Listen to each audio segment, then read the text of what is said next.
A paz do Senhor, meus amados, meus queridos irmãos, é um privilégio para mim poder, nesta hora, estar convosco para dar continuidade a mensagens bíblicas nesta segunda série que desejamos intitular O Pai Nosso.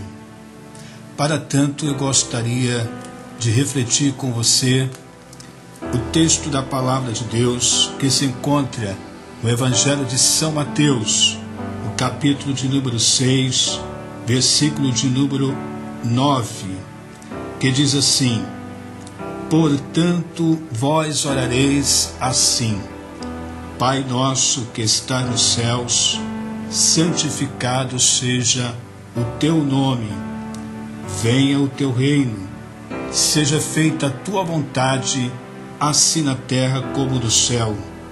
O pão nosso de cada dia nos dá hoje, e perdoa as nossas dívidas, assim como nós perdoamos aos nossos devedores.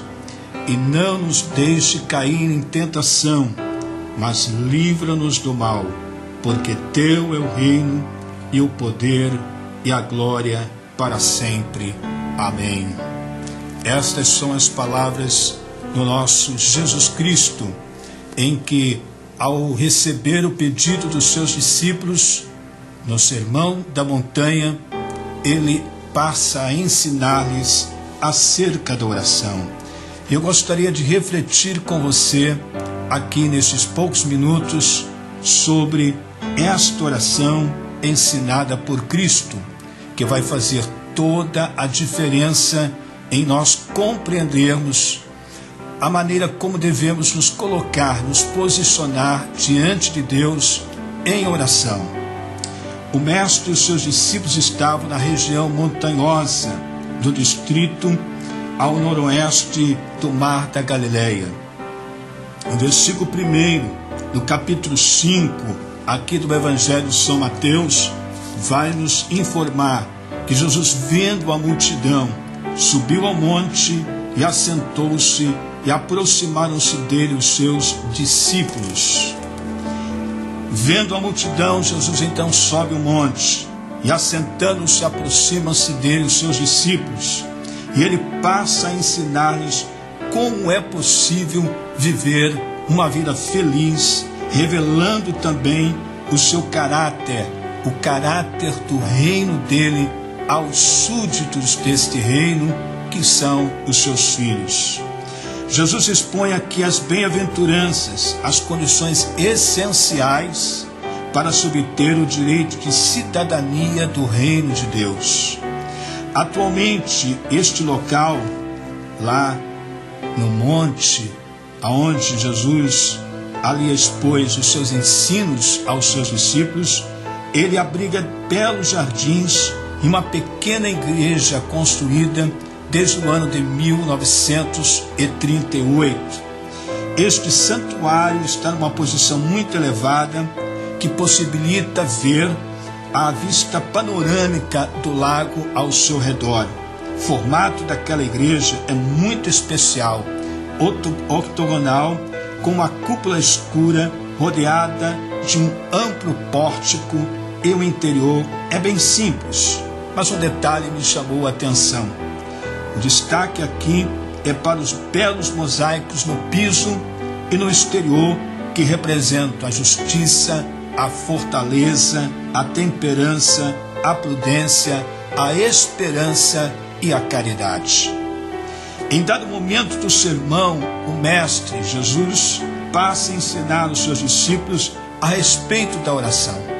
E é isso que nós vamos, nesse primeiro momento deste nosso encontro, aqui refletir de uma forma geral cada um destes versículos que aqui estão. Em Lucas 11, de 1 a 4, Jesus faz referência à maneira como os seus discípulos lhes pedem para que ele os ensine a orar. Ele estava orando num lugar à parte.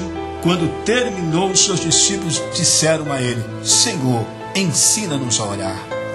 Como nós, queridos, precisamos nesses últimos dias realmente fazer esta oração ao nosso Pai Celestial: Senhor, nos ensina a maneira correta, a maneira apropriada, que te agrade a orar a Ti, de tal forma que a Tua vontade seja tanto feita na terra como ela é feita nos céus. Jesus então formula essa oração, que nós podemos chamá-la de oração modelo, para que ela fosse não repetida palavra por palavra, mas a Bíblia nos ensina de forma contrária. Deus está muito mais interessado em que os nossos corações estejam quebrantados diante dele do que uma multidão de palavras. Pedimos ao Senhor que Ele nos ajude nesta nossa reflexão, a que nós venhamos a aprender o caminho pelo qual Jesus ensinou aos seus discípulos. Jesus está ensinando que a oração é não somente uma petição, mas é uma forma de comunicação. Orar é falar com Deus.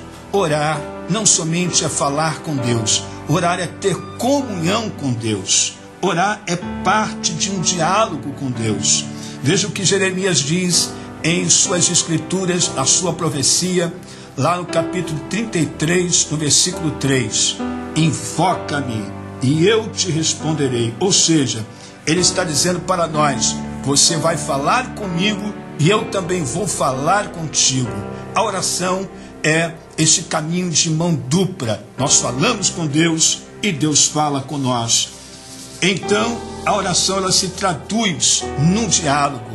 É uma oração espontânea, não é uma oração repetitiva, como Jesus ensinou aos seus discípulos. Portanto, vós orareis assim, disse o Senhor nas suas palavras: Pai nosso que está nos céus.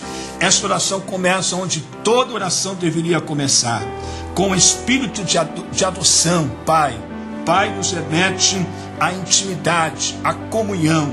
Na oração que seja aceitável para dizer: levantar-me-ei, irei ter com meu Pai. O Pai do nosso Senhor Jesus Cristo também é o nosso Pai Celestial. Esta alma singela que percebe a grandeza do Pai, também ela se devota em um espírito de adoração, dizendo: santificado seja o teu nome.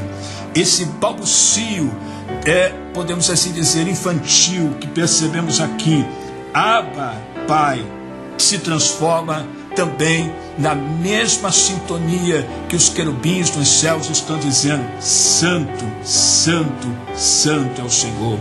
Apenas um passo desta adoração arrebatadora nos remete a clamarmos ao Senhor também para que o reino dele venha para nós e seja feita a sua vontade, como ela é feita nos céus, seja feita pelos seus filhos que buscam, que clamam, que pedem, que comungam com ele. A seguir, a expressão sincera que nos traduz a nossa dependência do Pai. Pão nosso de cada dia, dá-nos hoje. Assim como devemos pedir o pão cotidiano para a nossa provisão, para o nosso sustento diário, assim a oração se traduz para a nossa vida como um sinônimo de comunhão, relacionamento diário com Deus. Além disso, a iluminada inspiração do Espírito Santo abre a alma não somente para esta dependência, mas também para que ela possa implorar a misericórdia de Deus. Perdoa as nossas dívidas, assim como nós perdoamos aos nossos devedores. E não nos deixe cair em tentação, mas livra-nos do mal, porque teu é o reino, o poder e a glória para sempre. Amém. Então aquele que é realmente perdoado anseia perdoar aos seus semelhantes. E isso traduz-se em justificação para a vida daquele que crê. Perdoa as nossas dívidas, livra-nos do mal. É uma expressão que nos devota e que nos leva a entender que precisamos pedir ao Senhor que Ele nos livre de toda a malignidade da nossa vida. Como consequência de tudo isso, segue-se a atribuição triunfante do louvor e a oração termina: pois teu é o reino, o poder e a glória para sempre. Que Deus te abençoe, meu amado, querido irmão, nesta oportunidade, e que venhamos a refletir o nosso modo de orar ao Senhor e aprender com Ele. Que Deus te abençoe. Amém.